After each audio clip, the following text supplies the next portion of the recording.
The next episode of The Commercial Break starts now. Sam, thanks so much for being with us today. We really appreciate it. Good morning. How are you? Hello, Sam. Sam just came on and we were talking about how we had a huge negative reaction to my rant about how creativity in movies is dead and everybody's trying to squeeze the ever fucking life out of every dumb movie that ever happened, like Twisters. Yeah. No one asked for it. And we got people texting us left and right being like, hey man, Twisters is a great movie. No, it wasn't. Never was a great movie. Sucked. Twister sucked. I mean, the original Twister sucked, and you know, Bill Paxton was a great actor. I agreed. Love him. And Philip Seymour Hoffman's got a great little role in it, but like the movie sucks. Yeah. They're so uncreative that they're remaking bad movies. Yeah, I know. Yes. I told Krissy, I said, I wouldn't be surprised if someone is dreaming up Dick Tracy 2 over there. I mean, what the fuck are we asking for? But It's Dick the Tracy, dumbest thing. like that's the one where like, by the way, if it didn't work with Warren Beatty and Al Pacino, And Madonna. it ain't work. Oh yes, great actor Madonna. You're right, she's so good. No, If she didn't carry it. that movie is one of those movies that looked so cool and just sucked. It did.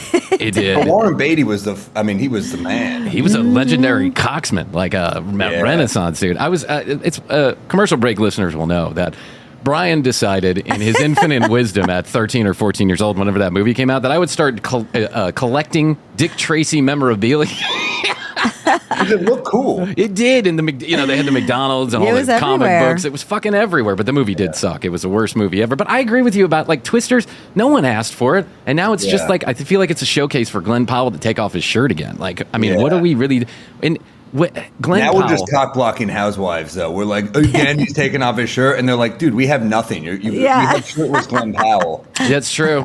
My wife loves Glenn Powell. I have to issue an apology to Glenn Powell because I ripped on the guy. But I'm like, I don't know where he came from. Where did Glenn come from? I will say, if anyone is, I said this to you before, if anyone's like an industry plant, it is Glenn Powell. Yeah. Yes. The CIA was like, he's handsome, he's talented, we can control this, because he was the dude that kind of came out of nowhere. They'd be like, Glenn Powell in A New Romance, and I'd be like, who the fuck is this guy? I know. Like, I feel like he just was like kind of came out of course he had like a journey because he was in like movies, but then they're like, he was in The Dark Knight, and I'm like, did they edit him into The Dark Knight? Like, they might have like just put him in post and like years later. Wait, hold on. Glenn Powell is in Dark Knight? He gets the shit kicked out of him in like the first scene in the bank, and I could be wrong, but like, does anyone have like an original Dark Knight? Because I feel like they put him in like 2 years. Yeah. It CGI'd him in and like, said, this was him then. He but did it. Yeah. Right. He has a long, storied career in Hollywood. He was in Dark Knight.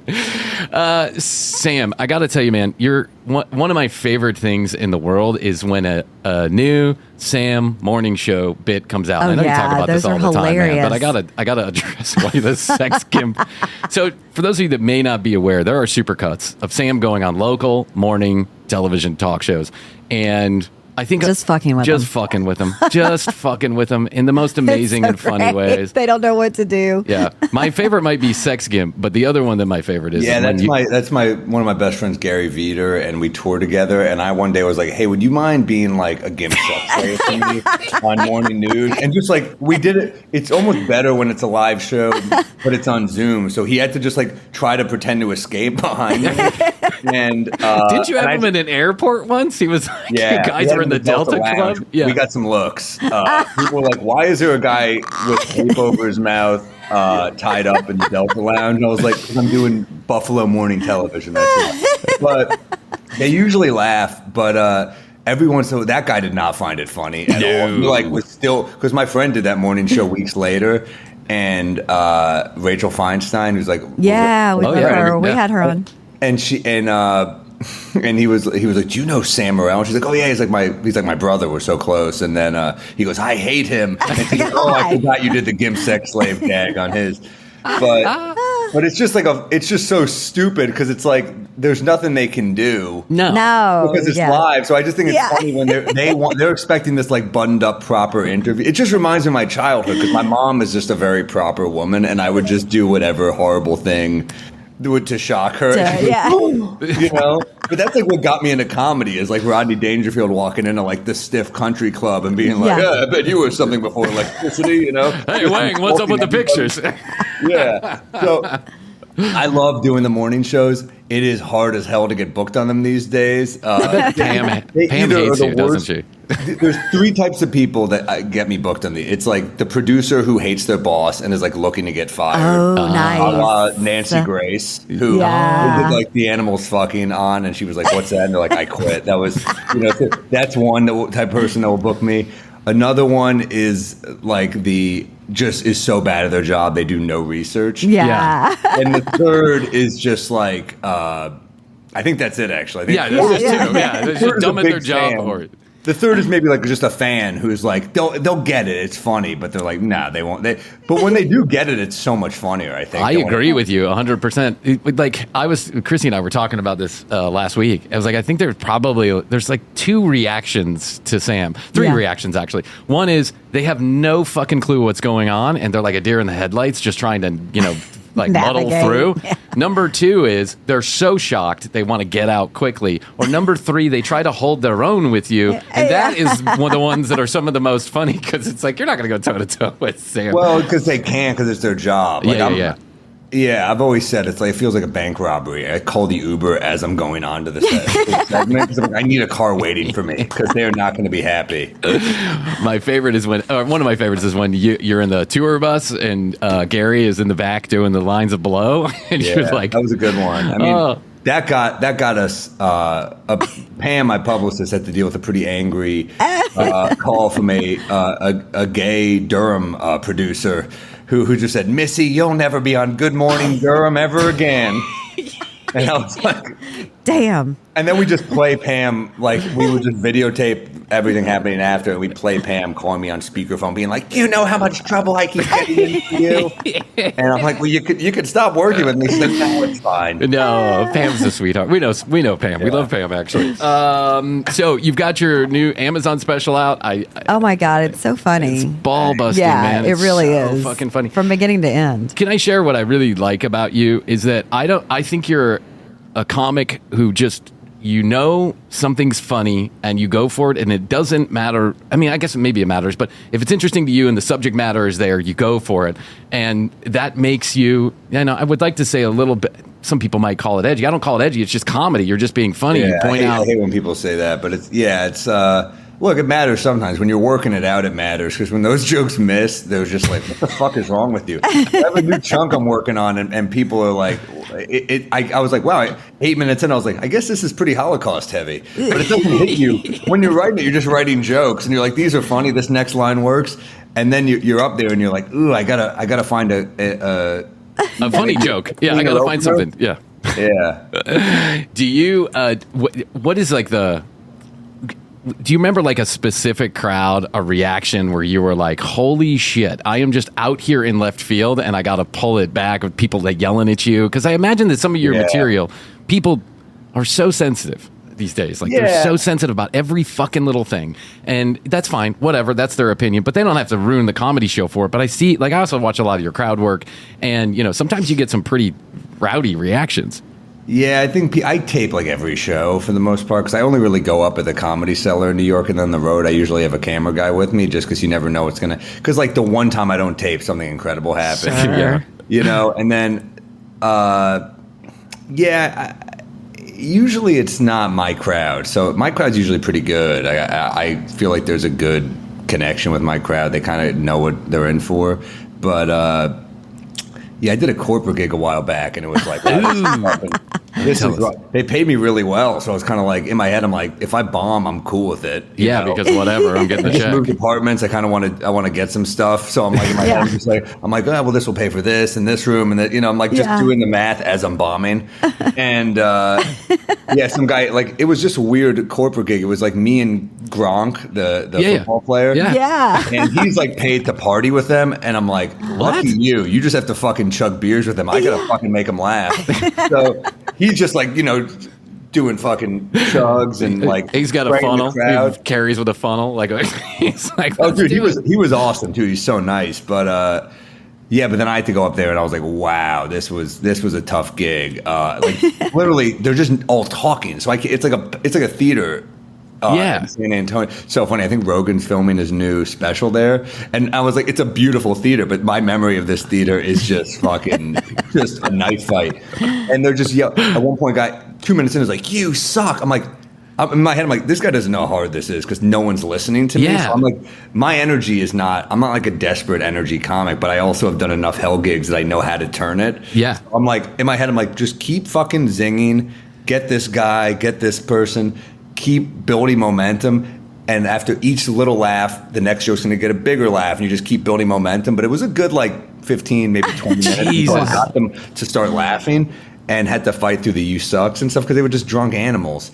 And then by like, it's also a corporate gig. Like, you know, there's the HR department is there. It's like, you know, people are like, should I laugh at that? Should I not laugh at that? Yeah. I think it was a theater and some people snuck in because it was open bar. Oh. Oh, yeah. So I was getting some like not so corporate. So funny, by the way, I've dealt with corporations because I've done specials and stuff with different streamers, and the way they speak is so different than what I'm getting at this show. Like, oh, we found that this doesn't play well with our demo. And I'm like, then at this show, they're like, fuck you, cocksucker. I'm like, what the hell happened? This is a weird office. But, you know. It's the My Pillow people. But, oh, yeah. That'd be a fun gig. Jesus Christ. But, you know, so by the end, I was like, all right, they at least like respected me. But the best part of these gigs is they were like, all right, he's good. Like I think most of them were like, we're assholes. But they wanted me to like hang after. And that's a sign that they liked you. I'm like, you think I want to hang with you fucking assholes? Yeah, right. I'd rather get beaten in by a gang than this shit. Not really. I'd rather bomb for 25 minutes. I'd rather bomb for 25 minutes too. I was using hyperbole there. But, 15 minutes is a fucking long time to try and win a crowd over them, man. Everyone's talking over you. Really closer to 25 of just like kind of fighting. But then you figure it out. I mean, it's just like every comic does it. And it's like, by the way, so a bad day at my job is 30 minutes. It's like, all right, I can deal with it. It's pretty eady. Yeah, I don't do too much we don't do too much complaining here either. I mean, we don't have anybody roasting us. I think that's the big difference between us and like if someone actually walks that, what do they call it, the final 15 or whatever, when you walk on stage. And it's like, you know, you guys, do you still get like nervous when you go up there? No, I just kind of sigh and I'm like, this ain't going to be fun. It's kind of like not nervous. I just kind of know what it is. Yeah. I get a little nervous when it's like, when you don't have your act to fall back on, when it's stuff that's like all riffing. But then I just have to remind myself, like, I've been doing this a long time. Just trust the muscle memory. And like, I watch a lot of sports, and I'm a big Knicks fan, and Walt Frazier, who. Oh, yeah, there you go. He always says when players are shooting badly, he's like, they're aiming their shot, which just means they're thinking about it too much. So yeah. I think if you're thinking about being funny and you don't just trust yourself to be funny, you're kind of fucked. Like I did a couple sets last night on stage of the Cellar with a friend of mine, Mateo Lane. We were just like, oh, yeah. Hey, you want to just go up and bullshit, like try to find some jokes together? And he was like, yeah. So I brought him up on my show, and then he brought me up on his, and we fucking were killing. I was like, oh yeah, you forget that you have, it's like muscle memory for you. It's like, I wrote all these topical jokes like before I went on with him. So I was like, maybe it'd be funny if we get some like, Kamala Harris jokes, or like some Biden jokes, or maybe about the Yellowstone guys or something, or the whale that flipped. Oh my God, I had one about him that bombed. So they just didn't get it. I don't think the whale that capsized the boat. So it's fucking unbelievable. I said that's not. He's like, oh my God, can you imagine? I said, yeah, you've only been flipped over by a bear, and they just didn't. I'm like, that's a good line. How did that bomb? How did that bomb? But then like every line that I just like, we were just riffing and playing off each other, and it's like you just remember like he's so charming and natural. Mateo's funny, yeah, he's good. Yeah, you just figure it out. You and I think, I mean, to lick your ass a little bit. I think what I like about you. By the way, I don't think that's the expression. Was it kiss your ass? I don't think it's to lick your ass. I think what's good about you and what I like about you is that there is like this quiet, like this like comfortable confidence that you go on, that you do seem like someone who's very comfortable in his skin, telling jokes that, you got the room because now you have an audience, but at some point you didn't. When did you start? Well, I mean, this is like a stock question, but when did you start doing stand-up? I started my first set. I was like 18, so I've been doing this a while. But yeah, you just kind of get used to my natural energy is this is how I speak. So I was like, let me see if I can get them, instead of being like, like the guys who are high energy and have to kill. Like, let me see if I can kind of kill with my energy. I can get them used to my energy. Like, Nate Bargatze was a guy who always killed with low energy, and Todd Barry, and there was a lot of great comics in New York who did that. And I was like, maybe I can just speak in my natural energy. I remember seeing Leonard Cohen at Madison Square Garden, a musician, and he just like held the room with a lower energy, and it's a different skill. So you kind of like, okay, that's different, that's pretty cool. And I think in like other specials of mine, there's more of a sense of urgency, like a desperation of just being like, oh fuck, I gotta kill. Yeah, I gotta grab them. You're just used to these crowds that got free tickets on the road and don't give a shit about you, and the whole show, it's like, you got to prove it to me you're funny. So I think once you trust them to know that it's going to be a good show, and that they know it's going to be a good show, you kind of trust your pacing a little more, and it's a little more. And it's not cool to be desperate on stage. Like, no one wants to be around a desperate, like, would you want a fucking stripper who's just like, come on, let me give you a thing? Yeah. Like, that's not what you want. You want natural energy. Yeah, I think you gotta, if that's your energy, to be anything else would come across as inauthentic. It wouldn't be cool, and then you just struggle to make things funny. Like, I mean, I remember seeing Chris Rock and his latest, whenever he went on tour after the Slap. In the room, he was like at the Fox Theater here in Atlanta, and the room was a weird, dull energy when we got in there. I think it was like a Thursday night or something. Everyone was just kind of like very quiet and like, it was weird for a comedy show. And he came out with his natural energy, and in 5 minutes, the crowd was on fucking fire. It was just so weird how, not weird, but how he controlled the room, right? Everyone came up to match him. That's very much who he is. And so, but I imagine when you're going out at first, at least, you got to kind of like find your way to that. And then there's probably a lot of, I don't know, like emotions that you go through just to find out who you are as a comic. What's your authentic voice? And you definitely have a perspective. I mean, and it's, to me, it's fucking hilarious. Thanks, man. Yeah, Rock is so fun to watch always, but like I do love watching him in smaller rooms because he's not doing the kind of performance. He's doing just... He's not like stalking the stage and running around. Yeah, he's just kind of talking out the bit. He's just finding the bit, and he's got such an interesting mind that it's cool to just watch him like work it and kind of be like, huh, okay, this line's not right. It's cool to see him kind of figure it out because his angles on social commentary are like as good as it gets. Can I share with you a story? And I want to see if this is true. So I think of comedy, and I've said this a lot, as a kind of musicality, right? There's like beats and notes, and you take a breath, and there's intonation and loud and soft and all that other stuff. When I saw Rock, he obviously, Atlanta was one of the first cities he played, and so you could kind of tell that he was getting toward the end of the show. He was wrapping it up. You were seeing this. And right at some point, he told a joke where I felt like that was the mic drop moment. He wanted it to be the mic drop moment, but it didn't happen in the room. It didn't happen. He didn't get the reaction he wanted. So I felt, this was just my interpretation of what went on. He went back to it and wound us up for another 3, 4, 5 minutes, and then got that moment that he wanted, and that was the mic drop moment. In my interpretation of what went on was he wanted this first moment to be the dead drop, but it didn't happen, so he kept going until he got the reaction he wanted, and that was the mic drop. Do you ever feel that? Do you like have like an extra couple of minutes because I didn't get that reaction, I didn't get that mic drop moment? That's a really good observation because for me, I relate to that. I think most of my specials have one long story and then end on a short story. So that's interesting. I mean, I think a lot of albums will have like one crazy long song. Like it'll be Guns N' Roses, a lot of short songs, and then November Rain. Yes. Yeah. You know? Yes. So, I think for me, that structure always kind of was like, it's like a mini, like, all right, here's one more. That was the big one, but like, let's do one more. And I also thought like having one in the chamber is a nice thing. Like if that closer didn't get what you wanted, you like, all right, I have a backup. It's a nice way you feel a little more prepared as a comic. Yeah. Yeah, that was just an observation. Maybe he always intended to do the extra 2 or 3 minutes, but it didn't feel like that to me. I felt like, oh, he wanted that to drop. It dropped with me, but it didn't drop with him. Do you know Dania Point? Have you ever been to the Dania Point Improv? I love that club. Yeah. Do you really?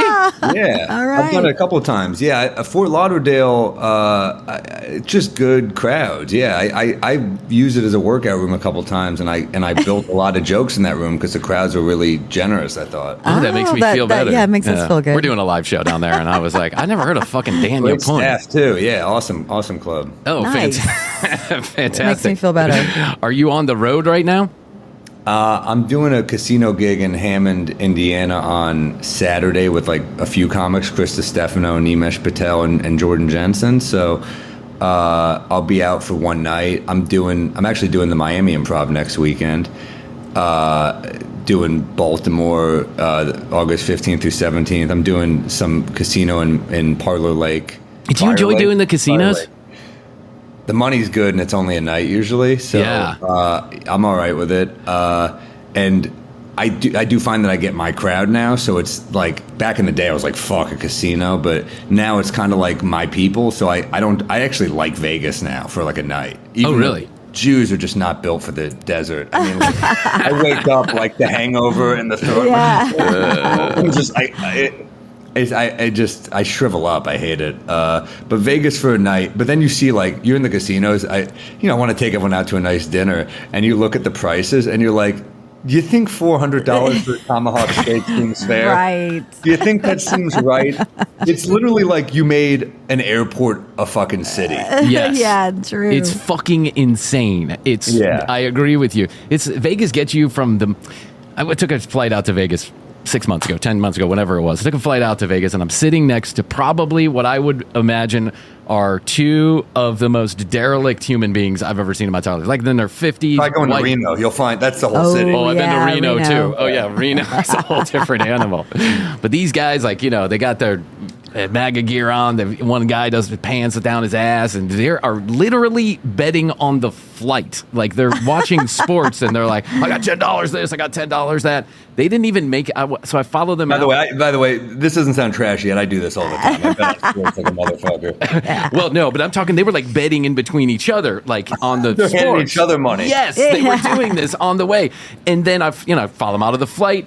They didn't, not one slot machine went by before those guys were sitting down with a fucking drink. I was like, wow, this Vegas got you right when you get in the fucking You go by door. those like cheap slots, man. I saw a guy, cigarette, scotch in hand, and a hat that said "#1 Dad." I was like, probably not. Are you really? Probably not #1. But yeah, I think my opener in Reno was, boy, if you ever want to see fake tits and an oxygen tank on the same person, this is the spot. I didn't know it was a thing. That's true. Reno is. I did the casino there, Silver Legacy, a couple times. I remember doing it for a week. Like, I will never do this again. But the next year, summer's like, dry. You're like, all right, I'll fuck do it. this again. Yeah. I do that with a lot of clubs. Myrtle Beach. I'm like, fuck this city. I'll never be back. And then I'm just like, to my age, I'm like, can we get that Myrtle? Beach? I think that guy liked Myrtle me. open. They're just ordering trays of Long Island iced tea. It's like, fuck you. Oh, God, there's got to be Murder Beach. It's a nice town if you're into, go-karts and Dolly Parton. No, I suppose. the town is fine. beautiful, But crowds did not want comedy, Nah. at my shows at least. But I remember I walked in there into the club, and the first thing that happened was the bartender said, "Hey, can you fix the urinal cake in the bathroom?" And I was like, "Hey, I'm the headliner for the weekend." He goes, "So no," and I was like, "Yeah, that's a pretty firm no." So no. Yeah, I'm not going to repair the bathroom. I'm gonna keep my hands not blue for the rest of my But she was like, set, when if she you don't mind. pushed it, she was like, "I'm a woman, I can't do it." I'm like, "I'm sure there's another man Yeah, here." exactly. I was like, "My face is on the fucking poster. about the You're gonna make manager? me do bathroom work?" Wait, just to be clear, this actually happened? She asked you to change Yeah. the urinal? Oh, yeah. Holy shit. And it was weird. The booker there really liked me. Like, I feel like I was like, all right, I was like a kind of a fun, I was young when I would drink with them. So they were like, all right, this guy's like, he's a good hang. And Yeah. he liked my jokes, even though the crowd didn't. And so sometimes you get a booker who enjoys you for himself. Yes. Yeah. But I'm like, these shows ain't going great. We're not really doing well. And he's like, Yeah. I need something interesting to watch while I'm Yeah, working. right. Yeah. Those were wild weeks. on the road. What's in Myrtle Beach, is that like a family crowd? Is that, do you think, why you didn't get it? Or is it just more of a, like, I don't know. Those weren't family crowds at my shows. No, Yeah. they were booze bags. I think they were just like, I think they just did. Sometimes on weekends, and this is a risk you run as a young comic at clubs that will just like sell tickets, but not for you. They're like there for comedy and not for you. Yeah. And they're just like, well, it's Saturday. I want to talk to my friends. I'm like, well, you can't do that at the show. So they're just having like full blown drunken conversations while you're trying to like. Oh, that's and in my nice. head, I'm like, I need to work on an act. I need to build a new hour. But yeah, I remember I had a girlfriend at the time. They didn't even put you up in a hotel. You're like a comedy condo. Yeah. And I was Comedy condo. We were talking to Brian Moses about that Yes, yesterday. yeah. Comedy well, condo. she drove through. And she stopped in, and I was like, I feel really bad fucking you in this condo. She's like, yeah, it's all right. It's like the worst. So I was like, sorry, I'm not making more money. Sorry, these sheets probably haven't been washed in 10 years, but I apologize. Yeah. Are you dating someone now? I am, yeah. What does she think about your new special? Like, what was her reaction? Because you get into it a little bit. I mean, it's not too personal, but I think, occasionally I have a new joke about her that she like.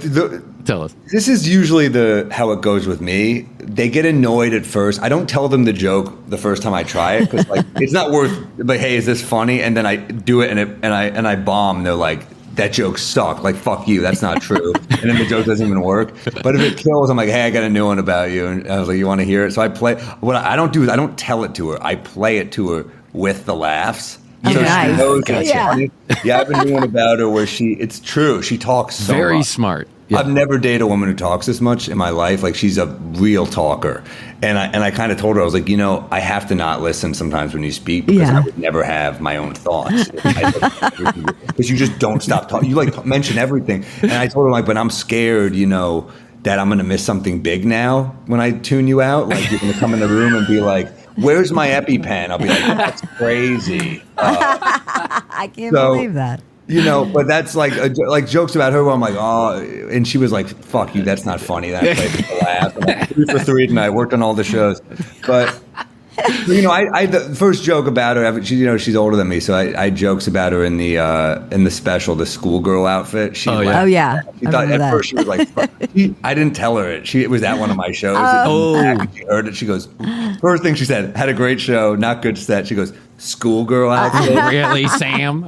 But, yeah, because I had the joke about her wearing the schoolgirl costume. I was like, but she's older, so she doesn't look like a schoolgirl. She looks like a dumbass. She got like that 20 years. I was like, oh, cool, I get to fuck a special ed tonight, And she was like, at first, like, fuck you, but then she was like, nah, that's a good one. Yeah.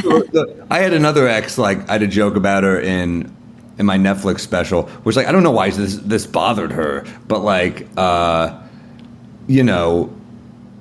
had a joke where she tried to have sex with me during this movie. I was trying to show her a movie. Oh, yeah. And she goes, oh, you're not going to have sex with me because of the movie? And I was like, I'll fuck you during the movie you pick. I don't want to, Dog Day Afternoon's in my top 5, Right. I'm trying to watch this. And she was annoyed by that. And she was like, I didn't do that. I was doing Dumb and Dumber, not Dog Day Afternoon. And I was like, well, you fell asleep during Dog Day Afternoon, which is even worse. Amen. That's even worse. That's a fucking, so I made you look better. But, yeah. And, I think the turn of that was something like, I'd rather like you like the movie than sex with me because I can defend the movie. You know what I mean? That was like a fun angle. That was one at first. I remember she was like, that's not funny. And I'm like, that's like, it's killing. It's like one of my favorite jokes in my new hour. And like reluctant, she was like, oh, that's a good one. I'm like, well, you fucking tried to push me out of it. So I've had the weird ones. I've dated a lot of people who like, I remember I had a whole breakup set on Conan. Like Conan, this comic and I, we kept breaking up, and she would like keep breaking up with me and then keep trying to get back with me, and I was like, fuck this. So I just did a whole set about it on Conan. And she was pissed, but she was also like, it was a good set. It was a good set. Yeah, you did a good set. Yeah. It was like, the jokes were solid. I mean, they were like, and they were all true. I mean, I wasn't making anything up. So, and she said shit about me too. So it's all fair game. Yeah, I think it's all fair game. I think it's we talk a lot about our personal lives here because we do so much fucking content that no one's asking for, quite frankly. But we do so much fucking content that it's like, how you stay away from talking about your personal life, and I have to feel like sometimes I have to tiptoe around certain subjects with my wife because I got to live with her. So I don't. By the way, are we not the worst generation ever? We have like grandparents that served in wars and just like took like so much to the grave, and I'm like, I had a bad day. Yeah, okay? I had a bad day making $10,000 telling bad jokes for 15 minutes. Yeah, it's a really shitty. Yeah, you're so right about this too. Is like our grandparents. That was my son. I have a son, and he said something to me, and I said, kid, that's just not the way it works. Oh, he said, did you sleep? It was thunderstorm. He came in, he slept with us. Did you sleep with your dad when there was thunderstorms? And I said, fuck no. I sleep on the floor. At best, I slept on the floor. Then why am I sucking your dick? And I go, listen, kid, it was a different time. Like parents didn't love their kids back then, and we turned out so much better than you did. I mean, you're going to be so you're going to be so crippled by my love that. But what can I do? I can't help it. It's just the way that it's going down. But you're right about this. We bitch and complain about everything too, probably. Yeah. I think so, but I guess we won't find out until he gets to therapy. Right. Yeah. We won't find out until he gets to therapy. Yeah, you fucked up somehow, dude. I feel bad for my mom. In so many ways, she was a great mom, but she does a few things that like bother me so much that I'm like, you gotta stop. You gotta she'll push me to do shit that I'm like, I don't want to do that. I'm an adult, and then she'll just nag me until I fucking am just too busy and fatigued, and I cave. Like I just moved into a new apartment, and she was like, you need an interior decorator. I said, I'm not paying someone to decorate my fucking apartment. No. And she goes, you need one. Talking like 40 emails, interior decorator. I said, I'm not paying someone for that. And then I was like, finally, it was like months. Finally, I was like, you know what? Find someone inexpensive who's good. I'll do it.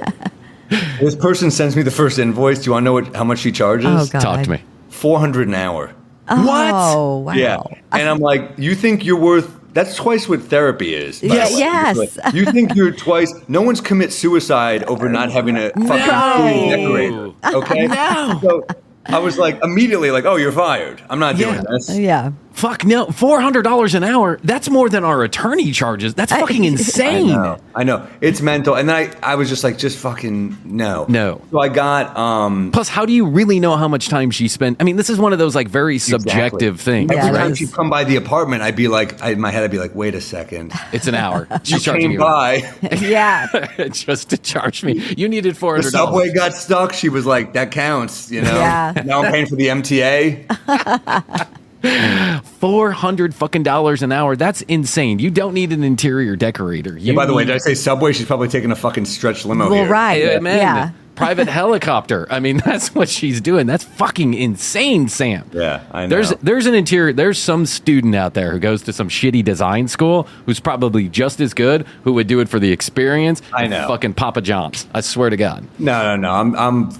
I can take it from here. Yeah, she's like, I'll rectify this immediately. I can take it from My mom here. will come by and be like, she'll look at my place and be like, it's just horribly decorated. I'm like, it's my place. Yeah. Why If it makes me happy, what does it fucking mean to you? I know. My mom is up my ass. It sounds like just as much as your mom is up your ass sometimes. But What moms do. They think what's best for them is best for you. And it's like, they mean well, but of course. Like, stop pushing me to do shit. Yeah, not interested, Mom. That's your idea, not my idea. I don't want to do it. And you're right. If I don't do it, she's always like finding a way to make me kind of feel guilty. Drip. It's not water torture. She just keeps on telling me, keeps on talking to me. And then, God forbid, I get it wrong. Yeah.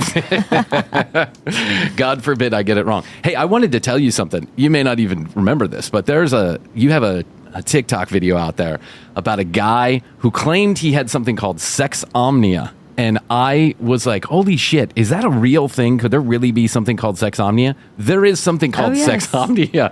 And it is everybody has sexomnia. Does that mean anything? No, it doesn't. It exists. Does it not mean it's not insane? Does it mean like you try to have sex with people while you're asleep? Yes. I've run into a few of those, and I'm like, I mean, look, it's a great out. I'll tell you that. Yeah, exactly. You're just trying to. I was asleep. You just. Yeah, it seems like a great out. You just start fingering your girlfriend. Yeah. What are you doing? You're like, oh my God, did I do that? I was deep in sleep. Oh man, it's amazing. Sam, your new special is on Amazon. Do you have any indication of how it's doing? I have no idea. They don't tell you that shit? Sharing it, I think. I have no idea. Amazon is a little tricky. They're a little tricky. They're a little sneaky. Everybody should watch it. It's Everybody should watch hilarious. it. Pop. Thanks. Yeah. As soon as it came out, it popped right up for me. So, Good. Yeah. You know, you hear it's like certain people are like, I can't find it in Germany. I'm like, you'll figure it out. You know what I mean? Sam I think Morril. people are watching. I'm happy with how it turned out, but you know, it's inevitable. You get this kind of postpartum funk after you put a special out. So you're back to the well. You know, just trying to figure it out. Do you now go out and start working on the next special? You work on the next That's what I'm material. doing. Yeah. It's people are messaging me. I'm doing a Euro tour in September, and they're like, "Is it material from the special?" Because I just want to know, and I'm like, I'm trying for it not to be. So I think I'll have at least 30 to 40 minutes of new shit, I would hope. Do people obviously they want to go, I'm imagining they're texting you because they want to see something new. They're like, I'm not going to buy this. Like, what a fucking asshole move. I'm not going to buy the tickets if it's not all brand new material. Yeah, How I know. entitled, Like, how go spoiled. support. Well, you know. I get it. I get it. Like, you know, but it's funny. Like, the pressure on comics is very different than that of musicians where, like, Billy Joel can play the same one song in like 40 years and everyone's like, it's incredible. And I'm like, look, I love Billy Joel too, but like, I'm expected to have a new act every fucking year, basically. and it's a lot. So, Yeah. You know, I think I should have it. Look, and it is good. It is good because I can keep kind of. It's good for me because it's exciting. Yeah. But it definitely is. It's tough. I'll work on it. I'm gonna start doing like pop-up shows at the Comedy Cellar and just like do an hour and just look, is what I do. I read new jokes off a sheet. Sometimes a lot of them I'll memorize, but sometimes I'll be like, hey, what about this one off a notepad? And I'll just listen to the audio and see what's working and what's not and see where I can build. But it's a lot of trial and error, and it's cool, man. It's like it's annoying, but it's good for comedy that we're all pushed to write this much. But it's a lot. You've got a number of specials that I think are super fucking funny. You know the guy, Eddie Brill, the guy who used to help book Letterman? Eddie, okay. yeah. So Eddie was a friend, and he told me one time on a phone call, he said, Bryan, if a comic gets 45 great minutes in a lifetime that's funny and sells out and audiences love it, he's like, that's a really good earmark. You know how hard it is to do that repeatedly, year after year, 2 years after 2 years, whatever it is? He's like, it's probably one of the more difficult things in entertainment is to keep creating It's a gotta new be. 45 It's gotta be minutes. such a high too. Yeah. I think there's a lot of different types of stuff that's hard in entertainment. I think, coming up with new music that sounds I agree, unique is definitely hard. I think writing a new movie, like I think you look at certain screenwriters who are crazy prolific, like that's impressive to me too. But the advantage they have, I think, is that they can tell different stories, right? Certain writers, we all know their voice. Like we know what an Aaron Sorkin movie sounds like, right? But then there's certain people that are a little more like, okay, well, that was a cool different type. Like Woody Allen's definitely got his own style, but like he's made movies that are kind of different. He's like Bananas, but also Match Point. Like he's made different stuff. So I think it depends, but there's an advantage on writing new stuff. But I think writing a script on your own is incredibly hard. Like that's pretty much stand-up. It's like I have to kind of do that. I'm my own boss, and I'm a shitty boss. Masturbation breaks. There's all kinds of stuff. Yeah, you've got I'll be a terrible boss. But you gotta kind of be on yourself. Like, dude, write the joke. So it's a really weird life in that I'm my own boss, and I'm a bad employee and a bad boss in a lot of ways. So. We know the feeling. We get it. We do. The only person who's going to make us do something new is us. And we're notoriously bad at that because there has to be a place, like a center in you that's just so fucking on fire that you got to go do it. But then there's like everything else in life. There's there's pushback internally, externally, and all that other stuff. When you have a boss at a job, they say, do it or you're fired. That's pretty good motivation to get something fucking done. But here, it's not. You get fired for being a good employee, though, too. Sometimes companies just cut back, so we know. Like that's how we met. Yeah. Well, I feel very fortunate, that I'm kind of my own boss, and I do have other ambitions in entertainment, but like I love stand-up, and I'll never love anything as much as I love stand-up. Yeah. But I just think I want to keep my love of stand-up. Like it's almost like I do this so much that I feel like it's kind of like a relationship where if I'm obsessed with it, then it's going to fizzle out at some point. Yeah. But if I kind of like, all right, let me take a night off here and there and work on a script or something, I feel like the love stays. And it's easy to burn yourself out because I love it. And I will say yes to almost any gig if it's like a good deal. I'll just say fuck that. I was happy to be on the road 45 weeks a year for years. So 2 questions. What would you like? What do you see yourself doing outside of comedy? Like, what is branching out in some way?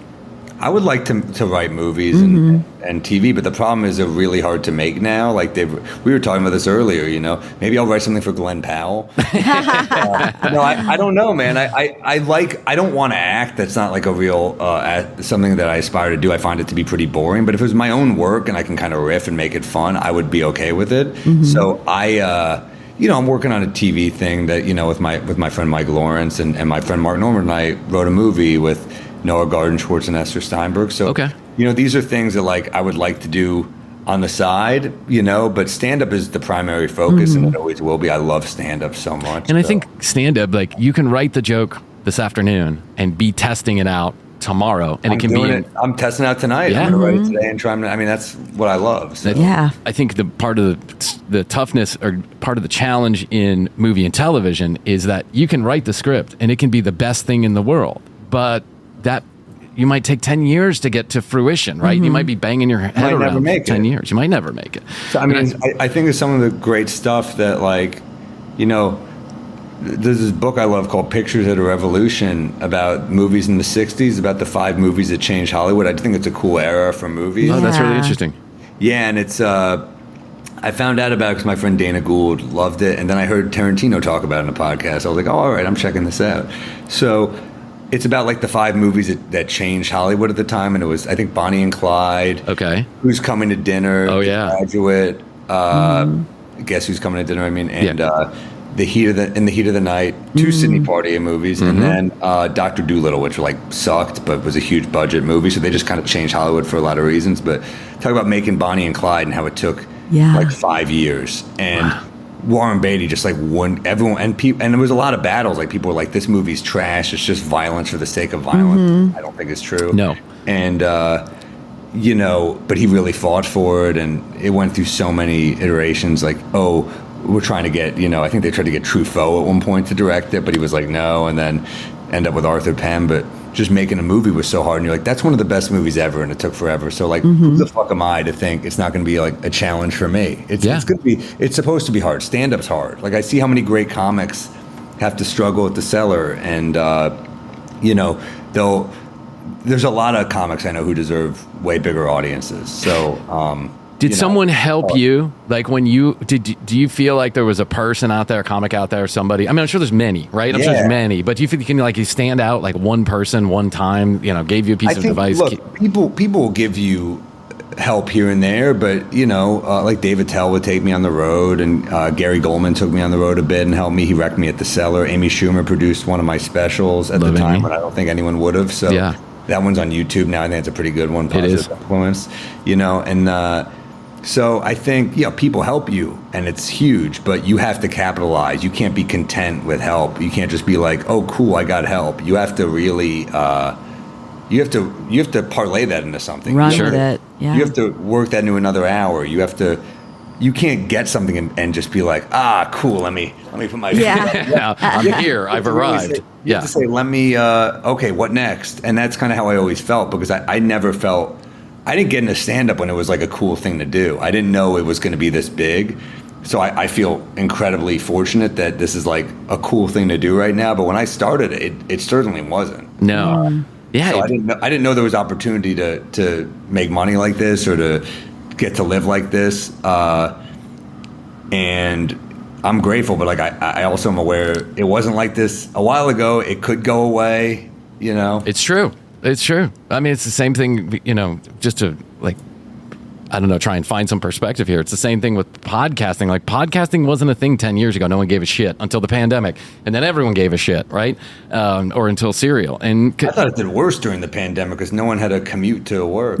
No, it did really good because people had time on their fucking hands. But you know what the downside was? Is that every single human being, including us, to be fair, even though we started a little bit before the pandemic, to be fair, everybody else in the world also started a podcast because they had time on their hands. I started one with my ex during the podcast. During a podcast. We started a podcast during the podcast. Yeah. No, we during COVID we started a movie podcast because we were just watching movies every night. And we were like, we should do a thing where we rec movies to each other, one you've never seen that you like is important to you, and just make it into a podcast. And it was like, it was fun. Yeah. It's a ton of fun. And then, we've made some money and said, okay, if we do this, but we didn't, there were lots of people who gave us advice and help. But I think you're right about that. It's like when you get an opportunity, you have to have the motivation, the ambition, and the foresight to walk through the door yourself, because people can help you open a door, but they can't walk it through you. They can't walk through it with you. You just have to do that. And so You've Changed is on Amazon. I know you've got to go. I don't want to keep you from your next thing, but You've Changed is on Amazon. Sam Morril is one. TikTok is one of the funniest guys. I don't mean TikTok the app. I mean TikTok. He is one of the funniest comedians working out there today. You made us laugh. This new special made Krissy and I fucking double over. Yeah. From the get, like from word one, you were really funny. I love your perspective, and keep doing it. You're welcome back here anytime, my friend. You're welcome. Appreciate it. Yeah, thanks for coming on. Also, you can follow him on TikTok and Instagram, which I'm sure isn't that's just as important these days as anything else that you do, is making sure that you get the socials out there. But like we were talking to your friend Rachel about, it's like it's great because now you find your audience and you can talk directly to them where 10 years ago you couldn't. So pretty cool. All right, Sam Morril, You've Changed, out on Amazon. Go watch it. Thanks, Sam. We really appreciate it. Thank you, guys. Thank you.